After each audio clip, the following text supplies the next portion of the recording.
기도에 대해서 제가 말씀을 나누면서 주기도문을 빼놓고 가서는 안 되겠다 해서 시작을 했는데, 주기도문이 생각보다 좀 양이 되게 많은 내용이에요. 굉장히 압축을 하고 압축을 해서 하는 거니까, 주기도문 내용을 모르시면 이제 또 뭔지 잘 몰라서. 근데 주기도문 늘 암송하시죠. 하늘에 계신 우리 아버지여, 이름이 거룩히 여김을 받으시오며 나라가 임하옵시며 뜻이 하늘에서 이룬 것 같이 땅에서도 이루어지이다. 오늘날 우리에게 일용할 양식을 주옵시고, 우리가 우리에게 죄 지은 자를 사하여 준 것 같이 우리 죄를 사하여 주옵시고, 우리를 시험에 들게 하지 마옵시고 다만 악에서 구하옵소서. 나라와 권세와 영광이 아버지께 영원히 있사옵나이다. 우리가 이렇게 이제 주기도문을 늘 암송을 하는데, 누가복음 11장 1절에서 4절에 나오는 주기도문, 제가 기도에 대해서 처음 하면서 이렇게 기도하라 하면서 그 본문을 사용했지만 주기도문은 전혀 이제 설명하진 않았었어요. 거기에 보면 제자들이 예수님께 세례 요한이 제자들한테 기도를 가르쳐 주신 것처럼 주님 우리에게도 기도를 가르쳐 주세요 해서 예수님이 기도를 가르쳐 준 것이 이제 주기도문이다 하는 것이었죠. 원래 주기도문은 누가복음에 있는 것이 원형이라고 사람들이 생각하고, 마태복음에 나온 이 주기도문은 예수님이 누가복음에 기록한, 이제 누가가 아니라 제자들한테 가르쳐 준 것이고, 누가가 기록한 그게 원형인데, 예배를 위해서 이렇게 마태가 기록한 것은 예배를 위해서, 공예배에 사용하기 위해서 조금씩 첨가하고 틀을 잘 짰다, 기도문을 잘 만든 것이다, 이렇게 말씀을 드렸어요. 지난 시간에도 구조에 대해서 말씀을 좀 드렸는데, 이 구조를 아는 건 참 중요해요. 그래서 마태복음 5장 20절에 보면 너희 의가 서기관과 바리새인보다 더 낫지 아니하면 결코 천국에 들어가지 못하리라 하는 말씀을 했는데, 서기관과 바리새인보다 더 낫기 위해서는 그 사람들이 어떻게 살았는지는 최소한 알아야 되잖아요. 그게 이제 그 사람들이 외식으로 신앙생활을 하는 게, 우리 이 마태복음 6장 1절에서 4절에 외식으로 구제하는 거, 그리고 5절에서 8절까지는 외식으로 기도하는 거, 근데 9절에서 15절까지는 외식으로 기도하지 말고 이렇게 기도해야 할 내용을 이제 첨가해 주었고, 그리고 16절, 17절, 18절은 외식으로 금식하는 걸 보여줬어요. 그리고 19절에서 34절까지는 믿지 않는 사람들처럼 그렇게 믿음 없이 외식으로 살지 말아라. 하늘에 보물을 쌓아두고 너희는 먼저 그의 나라와 그의 의를 구하는 믿음 있는 삶이 돼야 된다. 이제 그 이야기를 하는데, 이 19절에서 마지막 34절까지의 내용은 사실은 이 주기도문의 중요한 초점을 좀 더 강화시키기 위한 본문이에요. 그래서 마태복음 6장은 외식하는 서기관들과 바리새인들보다 너희들이 더 나아야 천국 간다. 그런데 외식하는 서기관들과 바리새인들이 어떻게 사느냐를 보여준 내용이잖아요. 그래서 우리가 외식하는 유대인들처럼 회당이나 거리 어귀에 서서 큰 소리로 기도하는 그런 식으로 하지 말고 은밀하게 기도해라. 또 이방인들 중언부언하듯이 그렇게 기도하지 말고 하나님이 너에게 있어야 할 건 다 안다. 그리고 주기도문을 가르쳐줬단 말이죠. 이방인들처럼 구하지 마라, 중언부언하지 마라. 그리고 주기도문의 사실 가장 핵심 포인트는 하나님의 나라가 임하는 거예요. 그런데 이 이방인처럼 구하지 말고 하나님 나라를 구하라 하는 것이 이 마태복음 6장 끝에 가면 32절, 33절에 똑같이 나오거든요. 이방인들이 무엇을 먹을까 마실까, 몸을 위하여 무엇을 입을까, 이렇게 구하는 건 다 이방인들이 구하는 것이다. 그리고 이방인들처럼 구하지 말라 그랬잖아요. 중언부하지 말라. 이게 이방인들이 그런 건 구하는 것이다. 너희는 하나님 나라를 구하라. 먼저 그의 나라와 그의 의를 구하라. 그래서 이 마태복음 6장 8절 9절 이렇게 10절 이어가는 요 구조가 제일 뒤에 가서 32절 33절에 똑같은 구조를 가지고 있어서 이제 학자들은 이것을 수미쌍관 구조로다 이렇게 말하죠. 수미쌍관 구조는 앞과 머리와 꼬리가 똑같은 구조를 가지고 있다. 중요한 것은 이제 주기도문의 내용인데 이런 것들이 왜 이제 강조되어지느냐 하면 주기도문의 가장 포인트가 하나님의 나라를 구하는 것이기 때문에 이제 주기도문 구조를 제가 이렇게 표현을 했었습니다. 첫 번째는 하나님을 부르는 부름, 두 번째로는 하나님을 위한 청원 기도 세 가지, 그 다음에 세 번째는 우리를 위하여 청원 기도 세 가지, 마지막에는 송영 이렇게 말했죠. 그러니까 우리가 기도할 때 하나님 부르잖아요. 사람과 대화할 때도 뭐 누구 이름을 불러서 이제 대답을 하면 같이 이야기가 되잖아요. 그런 것처럼 하나님 앞에 기도할 때도 하나님 아버지 하고 부르잖아요. 그게 이제 부름이에요. 그리고 하나님을 위한 청원기도 세 가지, 우리를 위한 청원기도 세 가지, 마지막에 하나님께 영광을 올려드리는 나라와 권세와 영광이 영원히 아버지께 있습니다. 요게 가로가 쳐져 있죠. 가로가 쳐져 있는 것은 초대 교회 때 사본에는 이게 없었다는 얘기예요. 몇 세기 후의 사본들은 거기에 들어있는 거예요. 그러니까 이게 원래 유대인들이 하나님 앞에 기도할 때 마지막에 반드시 영광을 올려드리는 송영이 들어있는데 주기도문에 그것이 없으니까 교회의 공예배용으로 기도문으로 쓰느라고 이것을 첨가한 것이다. 이렇게 이제 이해를 하면 됩니다. 지난주에 이제 부름에 대해서 하나님 아버지, 파테르, 아빠 이렇게 히브리어로는 이제 아빠예요. 아빠가 이제 헬라어로 쓰니까 파테르 이렇게 되는데 아버지 이렇게 쓰는데 제가 요 아버지라는 단어로 조금 들어가다가 말았습니다. 아버지, 아빠. 보통은 이제 이렇게 친근하게 하지를 못했어요. 유대인들의 기도에 지난번에 제가 유대인들의 기도문 중에 두 가지 예를 들어드렸죠. 카듀시라는 기도문과 18개 축복 기도문이라는 것을 제가 예를 들어드렸는데 그 18개 축복 기도문에 하나님을 부르는 것은 전부 다 3인칭이에요. 3인칭. 당신께서는 이렇게. 그런데 우리 예수님은 기도할 때 그냥 2인칭이에요. 아버지하고 나 1인칭, 너 2인칭, 나와 너 말고 그분 이러면 3인칭인데 18개 축복 기도문에는 그분께서, 당신께서 이렇게 이제 당신 이렇게 표현하는 건 2인칭으로 당신 이럴 때도 있지만 3인칭 극존칭으로 당신께서 이렇게 말하지만 엄밀하게 말하면 그분 이런 뜻이에요. 그분. 하나님을 이렇게 직접 부르지 못해서 그분께서는 이런 식으로 이제 표현을 했다는 말이에요.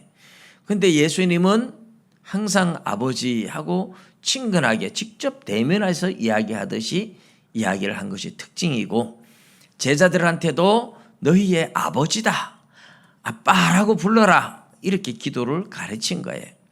자, 근데 아버지라고 예수님은 기도를 가르쳤는데 이제 하늘에 계신 요거를 첨가시켰죠. 왜 첨가시켰을까요? 아버지라고 부르는 것은 친근함을 가르치는 거라 그랬죠.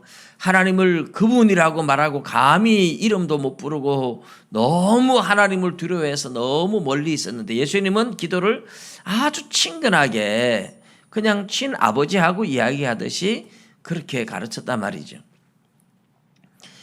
옛날에 우리나라에 지금도 아마 있을 거예요. 이단 중에 엘리야 복음서원 이런 박명호 씨가 만든 이 본부가 강원도 원주 쪽에 있어요. 그 사람을 이제 나무꾼 할아버지 이렇게 말하는데, 그분이 이렇게 누가복음 족보를 가지고 그 위에는 하다가 아담, 그 위에는 하나님, 봐라, 족보대로 가면 아담 위에는 하나님, 하나님이 직접 아담을 낳았다는 뜻이다. 성경에 분명히 창조했다고 하는데도 하나님이 낳았다. 이래서 하나님은 진짜 우리의 아버지다, 너무 친한 아버지다, 이렇게 가르쳐가지고 그게 핵심이 돼서 사람들이 푹 빠져들어갔던 적이 있습니다. 제 친구 중에도 한 명이 거기에 빠졌다 하는 소리를 들었는데 제가 만나지는 못했습니다. 근데 예수님은 하나님을 친아버지로 부르는 거고, 우리가 하나님의 양자, 하나님의 자녀들이 되었으니까 친근하게 부르게 하는 거죠. 근데 초대 교회들이 볼 때는 예수님 가르침대로 하니까 너무 하나님을 친하게 하니까 이게 하나님에 대한 두려움도 없이 버릇없는 자식이 될까 봐 겁이 났던 것 같아요. 그래서 헤몬 호엔 토이스 우라노이스 하는 하늘에 계신 요 말을 하늘에 계신 우리의 아버지, 이렇게 이제 하늘에 계시다는 이 말을 첨가했어요.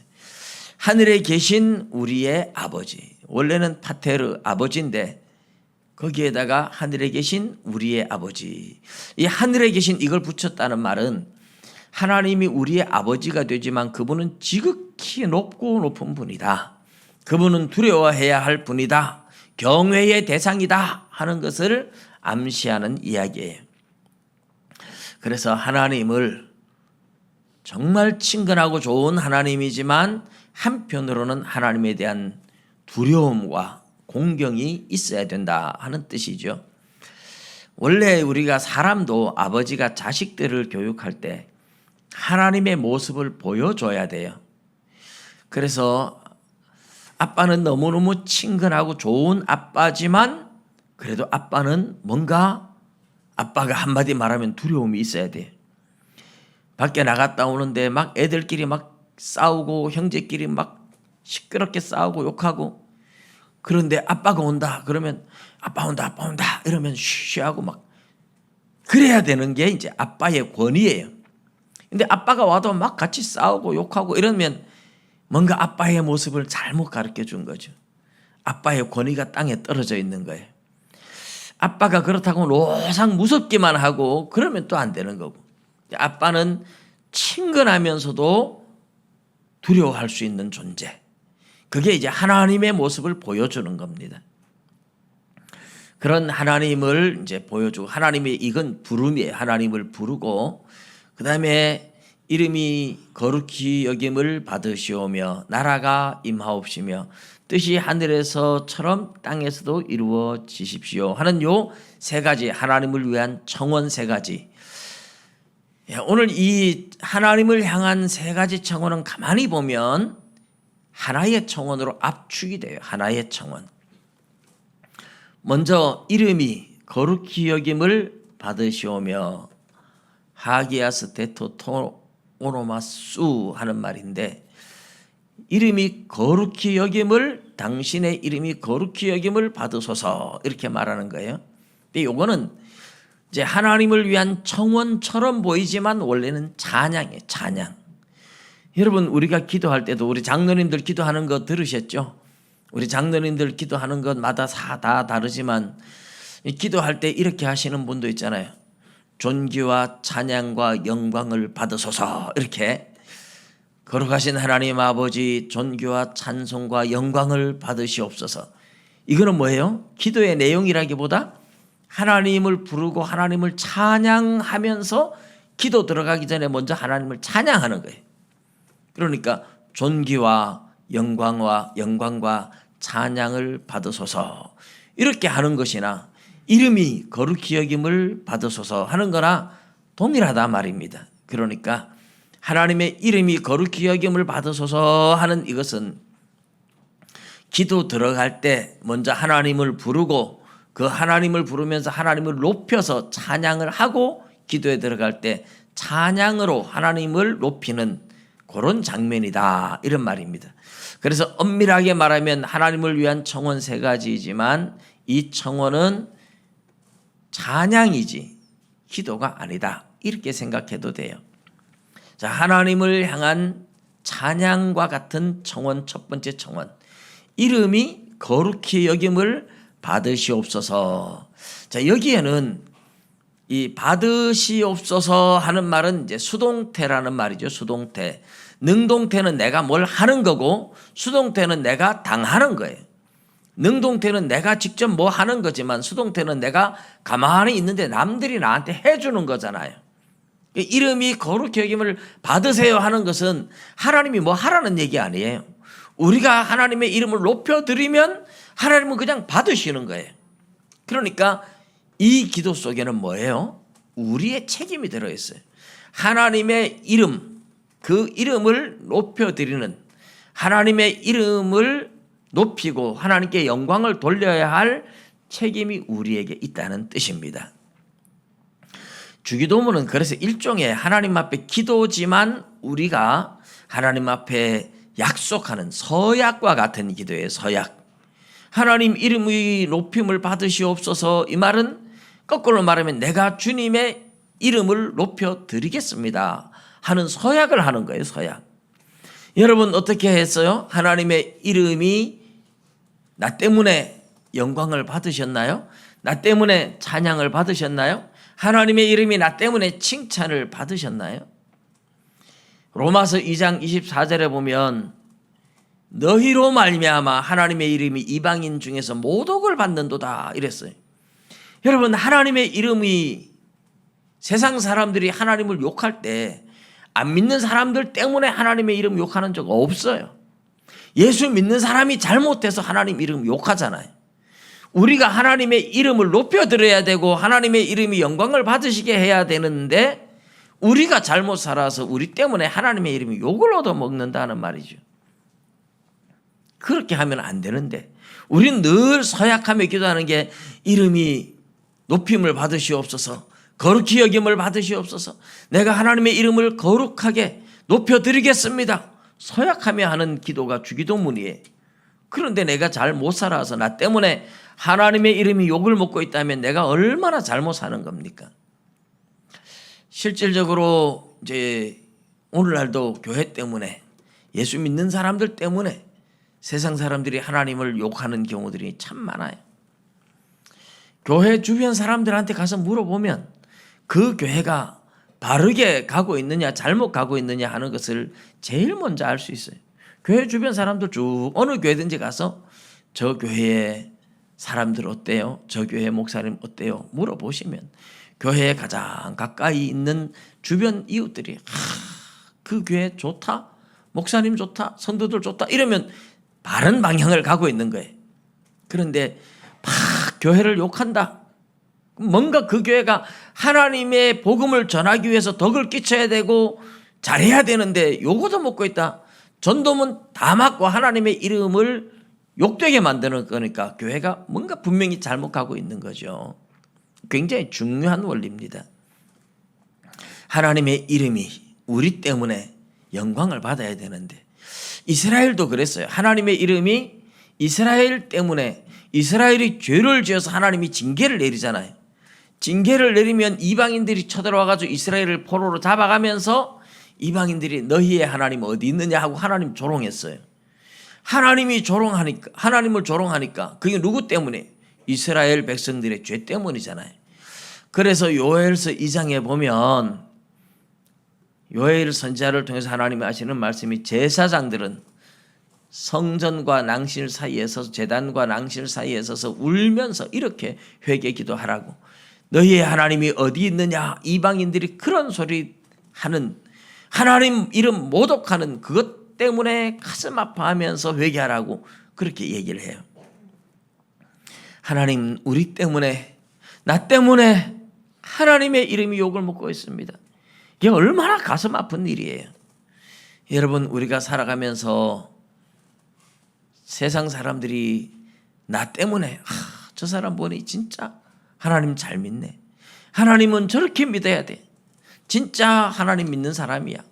이렇게 칭찬을 해서 하나님께 영광이 돌아가야 되는데 내가 하는 행동 때문에 세상 사람들이 하나님을 욕하고 교회를 욕하도록 그렇게 살면 우리 신앙생활은 완전히 하나님 앞에 빵점이죠.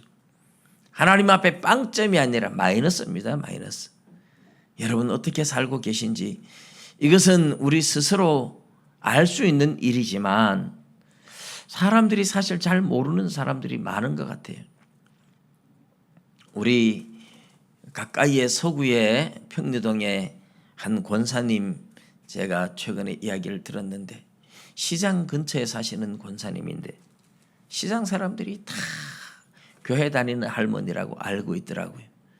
그런데 정말 지독하다 그러면서 물건을 시장에 가서 물건을 하나 사도 얼마나 고르는지 그래가지고 가져갔다가 며칠 쓰다가 가져와서 마음에 안 든다고 바꿔달라 그러고 그런데 막 얼마나 고집을 씌우는지 이기질 못하는 거예요. 그래서 세상 사람들한테 욕을 다 얻어먹고 있어요. 그러니 어떻게 그것을 예수 믿는 사람이라고 합니까?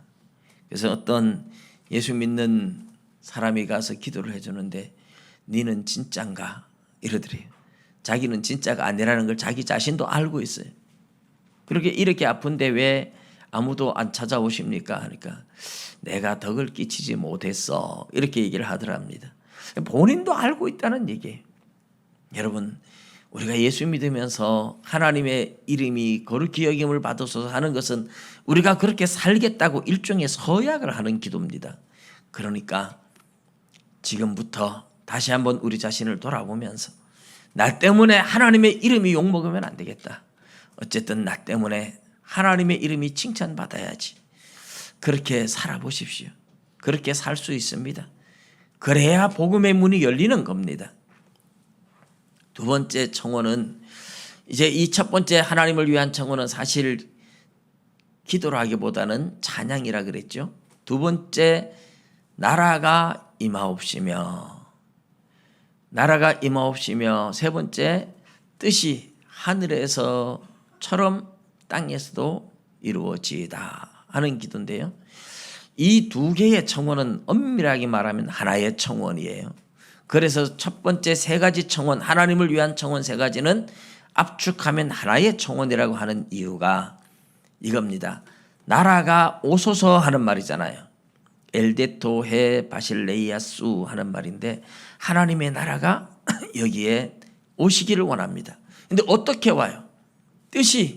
하나님의 뜻이 하늘에서 이루어지는 것처럼 이 땅에서도 하나님의 뜻이 펼쳐지고 하나님의 뜻이 이루어짐으로써 하나님의 나라가 임하게 해달라고 하는 거기 때문에 나라가 오소서 뜻이 하늘에서 이루어진 것처럼 땅에서도 이루어지소서 하는 이 두 가지 기도는 하나의 기도. 하나님의 나라가 오는데 하나님의 나라가 이 땅에 실현되는 구체적인 방법이 하나님의 뜻이 하늘에서처럼 땅에서도 이루어지는 거죠. 그래서 두 가지는 사실 하나의 기도다 이렇게 보시면 돼요. 6장 33절에 너희는 먼저 그의 나라와 그의 의를 구하라 할 때도 똑같아요. 하나님의 나라가 임하게 해달라고. 그런데 그 나라가 임하는 구체적인 실현 방법은 하나님의 의, righteousness, 디카이오 쉰에 영어로 헬라어로 말하면 우리나라 말하면 오를 의자입니다. 이걸 잘못 해석해서 뜻의 자로 하나님의 뜻이 이렇게 말하는 사람들이 있어요. 이건 뜻을 말하는 게 아니에요. 하나님의 정의가 실현됨으로써 하나님의 나라가 펼쳐지게 해달라고 하는 것입니다. 자, 여기에도 아주 중요한 뜻이 있어요. 이 하나님의 나라가 임하소서 하는 기도는 능동태로 되어 있고 뜻이 이루어지게 해달라고 하는 것은 수동태 디포넌트 형태라고 이렇게 표현합니다. 그런 건 중요하지 않아요. 중요한 것은 하나님의 나라가 임하는 방법이 뭡니까? 전도하는 거예요. 하나님이 직접 하나님의 나라를 이 땅에 오게 해달라고 기도는 하지만 하나님이 사람들 전도하지 않아요. 하나님이 우리를 통해서 전도하는 거예요.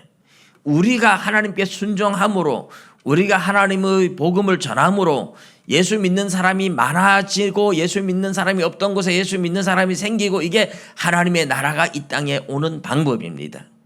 우리가 예수 믿고 또 예수 믿는 사람이 많아지고 그래서 예수 믿는 사람들이 하나님의 뜻에 순종하고 그것이 하나님의 나라가 이 땅에 오는 방법이고 하나님의 나라가 확장되어 가는 방법입니다. 그러니 우리가 기도할 때에 나라가 오소서 기도하잖아요. 하나님의 뜻이 하늘에서처럼 이 땅에서도 이루어지소서 기도하잖아요. 그런데 그것은 전부 다 우리의 책임을 말하는 거예요. 우리가 전도하겠으니 그런 이게 생략되어 있지만 이게 들어있는 거예요. 우리가 전도하겠으니 나라가 임하게 하소서 이런 뜻이에요. 그러니까 우리가 전도하지 않으면서 나라가 임하소서 하면 그것은 하나님을 기만하는 거죠. 그러니 기도에 어마어마한 서약과 책임이 따르는 기도입니다. 주기도문은 그냥 가볍게 여러분 우리가 하지만 이 가볍게 할 기도가 아니에요. 우리의 책임, 우리가 전도하겠습니다 하는 일종의 서약이 들어있는 거예요. 우리가 전도할 테니까 우리의 전도를 통해서 하나님의 나라가 확장되고 더 많은 사람이 예수 믿어서 하나님의 뜻에 순종함으로 하나님의 뜻이 펼쳐지기를 바랍니다 하는 그런 기도다 하는 말입니다. 여러분 주기도문을 하시려면 하나님의 영광을 위해 사셔야 되고 복음을 전하셔야 됩니다. 꼭 하나님의 뜻을 이루어 드리기 위해서 순종하며 하나님의 복음을 전해서 어떻게든지 하나님 믿는 사람이 많아지고 하나님의 나라가 확장되도록 만들어가는데 헌신하는 삶이 되시기를 축복합니다. 자, 이 하나님을 위한 청원 기도가 하나다 제가 이렇게 말을 했는데 사실 이 하나님을 위한 청원 기도는 접속사가 없거든요. 접속사가 없다는 말은 하기야스 데토토 오노마수 그 다음에 카이라는 접속사가 없고 그리고 하는 말이 없고 바로 그냥 엘데토헤 바실리에야수 이런 식으로 카이라는 그리고 하는 이 접속사가 없어서 그냥 하나로 연결된 하나의 청원 하나님의 나라가 임하게 하소서 하는 그런 기도예요. 그런데 두 번째 우리를 위한 청원 세 가지는 뭡니까? 오늘날 우리에게 일용할 양식을 주옵시고 여기에는 접속사가 있어요. 카이라는 그리고 우리가 우리의 죄를 사하여 주옵시고 우리가 우리에게 죄 지은 자를 사하여 준 것처럼 우리의 죄를 사하여 주옵시고 고 하는 말이 카이라는 말이 들어있어요. 그리고 우리를 시험에 들게 하지 마옵시고 다만 악에서 구하옵소서. 그러니까 일용할 양식 그 다음에 우리 죄를 용서해 달라는 것 시험에 들지 않고 악에서 건져 주십시오 하는 이 세 가지는 중간에 접속사 그리고 하는 접속사가 들어있어서 세 가지 청원이 각각 다르다 하는 것을 나타내 주고 있습니다. 자, 우리를 위한 청원 세 가지를 간단하게 살펴보면 첫 번째 일용할 양식을 주옵소서. 이거는 날마다 오늘날의 양식을 달라 이렇게도 표현하지만 매일매일의 양식을 달라 이렇게도 표현하는데 이것은 이제 이스라엘 백성들이 광야 생활할 때 먹었던 만나를 생각하게 하는 거죠. 만나를 하나님이 오늘 주시고 내일 먹을 거 없어요. 그런데 내일 가면 또 만나를 주시고 또 그 다음 날 가면 또 만나를 주시고 매일매일 하나님이 만나를 주시잖아요. 지금 우리가 사는 세상을 광야 같은 세상이라고 부르죠. 우리도 지금 광야 생활을 하고 있는 거예요. 광야 생활을 하는 우리에게 하나님이 만나를 주시듯이 일용할 양식을 주신다. 근데 여러분 만나는 단순히 음식이 아니에요. 광야에서 주셨던 만나는 단순히 음식이 아니에요. 생각해 보세요. 만나가 아니면 광야에서 어떻게 될까요? 그냥 다 죽습니다. 광야의 만나는 단순한 음식 정도가 아니라 그 만나가 없으면 광야에서 살아갈 수가 없어요. 그냥 다 죽습니다. 그러니까 광야 생활에서 만나를 주셨다는 것은 광야의 모든 삶을 지켜주는 것하고 똑같습니다. 오늘 우리가 일용할 양식을 주옵소서 하는 이 기도는 단순하게 우리에게 먹을 음식 달라 하는 차원이 아니라 우리의 매일매일 우리의 삶을 보호하고 지켜주십시오 하는 의미가 들어있어요. 거기에는 물론 당연히 먹을 양식도 하나님 앞에 구하는 것이지만 필요한 생활비도 구하는 거고 질병으로부터 보호하는 것도 구하는 거고 다 우리의 삶을 지켜달라고. 하나님의 은혜가 아니면 우리 살아갈 수 없습니다. 매일매일 하나님의 은혜로 살아갑니다 하는 전적으로 하나님의 은혜로 살아간다는 신앙 고백이 들어있는 줄 믿습니다. 우리는 하나님의 은혜 아니면 살아갈 수 없어요. 그래서 은혜 아니면 살아갈 수가 없네. 참 잘 지은 찬송이에요. 은혜 아니면 살아갈 수가 없어요. 하루도 살아갈 수가 없어요. 만나는 그런 존재였습니다. 단순한 양식 차원이 아니라 광야에서 만나가 없으면 생활 자체가 아무것도 안 되고 다 죽잖아요. 그러니까 만나를 주듯이 오늘 매일매일의 양식을 구한다는 것은 우리의 모든 삶을 매일매일 하나님의 보호와 하나님이 주시는 힘과 능력과 보호와 생명 다 하나님의 은혜입니다 고백하는 거예요. 그 다음에 우리를 위한 두 번째 청원, 이거는 더 무서운 거죠. 우리가 우리에게 죄 지은 자를 사하여 준 것 같이 우리를 사하여 주옵소서. 여러분, 우리의 죄를 용서해 달라고 하는데 우리가 스스로 조건을 붙이고 있죠. 그죠? 무슨 조건이에요? 우리에게 죄 지은 자들을 용서하여 준 것처럼 용서해 달라. 근데 여러분, 난 저 사람 절대로 용서 못해. 그 말은 뭐예요? 하나님 절대로 나를 용서하지 마세요. 이 이야기하고 똑같잖아요. 누가복음 11장 4절에는 아예 대놓고 이렇게 가르치죠. 우리가 우리에게 죄 지은 모든 자들을 용서하오니 우리 죄를 용서하여 주옵시고. 누가복음 11장 4절은 그렇게 아예 말씀하고 있어요. 여러분, 우리가 용서받는 비결은 우리가 용서하는 데 있습니다.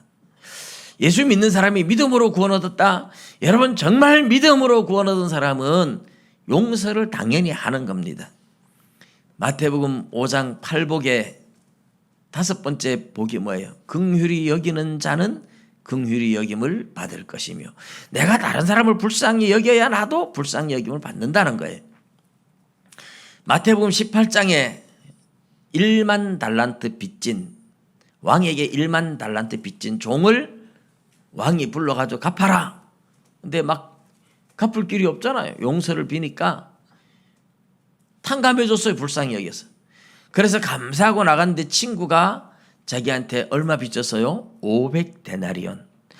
1만 달란트는 오늘날로 말하면 뭐 한 100조 정도, 1조도 아니고 10조도 아니고 100조 정도, 억이 아니라 천억이 아니라 조 단위로 올라갑니다. 근데 500데나리온 해봐야 뭐 1억도 안 되는 돈이에요.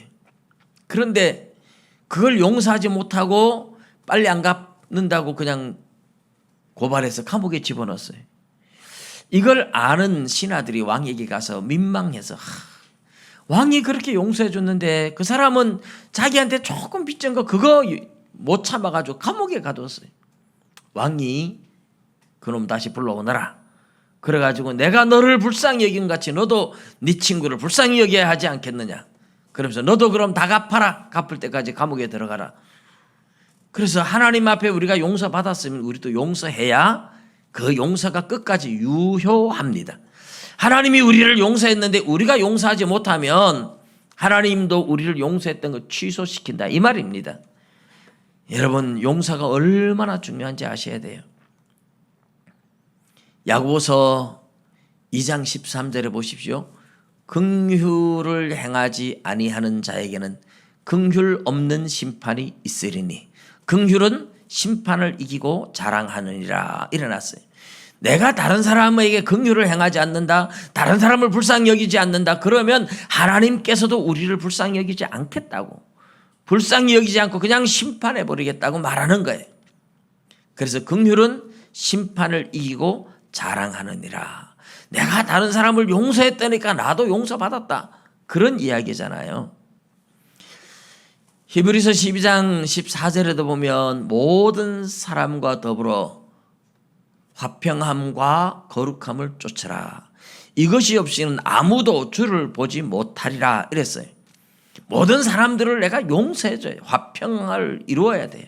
용서해주고 거룩하게 살아야 돼요. 그래야 하나님 만날 수 있고 천국 갈 수 있지. 이런 것 없이 다른 사람과 담을 쌓고 다른 사람을 미워하고 그런 마음을 가지고는 주님 만날 수 없다, 천국 갈 수 없다고 말하는 거예요. 여러분 가만히 생각해 보십시오. 내가 아직도 용서하지 못한 사람이 있습니까? 내가 용서하지 못한 사람이 있으면 하나님 앞에도 나도 용서 못 받아요. 내가 용서하지 못한 사람이 있으면 난 천국 못 갑니다. 우리 개인의 원수가 있으면 안 돼요. 하나님의 원수, 이단이라든지 하나님을 대적하는 하나님의 원수는 우리도 같이 원수로 여기고 미워할 수 있지만 내 개인의 원수가 생기면 안 돼요. 사람이다 보니까 미워할 수 있고 원수 맺을 수 있고 하지만 계속 가면 안 됩니다. 풀어야 돼요. 풀어야 나도 하나님 앞에 풀립니다. 용서해야 내가 용서받을 수 있어요. 그래서 14절 15절에 가면 이것을 좀 더 강화시키기 위해서 한 번 더 마태복음 6장 14절 15절에 강조시키잖아요. 너희가 사람의 과실을 너희 마음의 중심으로 용서해야 하나님도 너희를 용서하고 너희가 용서하지 않으면 하나님도 너희를 용서하지 않는다. 그래서 이 용서가 얼마나 중요한지 하나님 앞에 용서받기 위해서 우리가 용서해야 된다는 것을 14절 15절에 한 번 더 강화시켜주고 있죠. 그리고 마지막 청원, 우리를 시험에 들게 하지 마옵시고 다만 악에서 구하옵소서 이랬어요. 우리를 시험에 들게 하지 마옵시고 다만 악에서 구하옵소서. 여러분 시험에 들고 싶어 시험에 드는 사람 아무도 없습니다. 근데 하나님이 보호해 주지 않으면 다 연약한 인간들은 유혹에 빠지고 시험에 듭니다. 내가 약한데 시험에 빠지려고 하는데 하나님께서 나를 시험하지 못하도록 마귀들을 막아버린다든지 내가 시험에 들 때 내 안에 계신 성령님을 강하게 성령님이 감동을 시켜서 유혹을 이기게 한다든지 아니면 내가 막 시험에 드는데 하나님께서 누군가를 막 보내가지고 야단을 치게 만든다든지 나를 보호해주는 하나님이 있어서 시험에 안 드는 겁니다. 여러분 나는 시험에 안 든다 장담할 사람 누가 있습니까? 베드로가 내가 죽을지언정 주를 부인하지 않겠습니다. 그 말 한마디 하니까 마귀가 바로 밀가부르듯이 까불고 시험을 했는데 베드로는 그날 저녁에 예수님을 모른다고 3번이나 부인하며 시험에 빠지잖아요. 여러분 돈에 대한 유혹, 이성에 대한 유혹, 권력에 대한 유혹 누가 주겠다고 하면서 유혹을 하면요 안 빠질 사람 별로 없습니다. 우리는 다 약한 존재들이에요. 우리가 유혹을 받지 않고 이겨낸 것은 하나님의 은혜지 내가 잘나서가 아닙니다. 마지막에 천국 가서 보면 하나님이 그때도 나를 지켰구나 하는 걸 다 알아요. 그래서 면류관 벗어서 하나님께 바치면서 찬송을 드린다고 하는 거죠. 데살로니가 후서 2장 9절 이하에 보면 그 이야기를 잘해요. 마지막 시대 적 그리스도가 나타나서 수많은 믿는 사람들을 미혹할 때 믿는 사람들이 다 진리를 배반하고 적 그리스도한테 끌려가요. 그런데 이렇게 배도하는 사건, 시험에 빠지고 유혹에 끌려가는 이 사건을 두고 뭐라고 하느냐? 그들은 진리의 사랑을 입지 못한 자들이다. 하나님이 사랑한 자가 아니라는 거죠. 하나님이 택한 백성이 아니라는 거죠.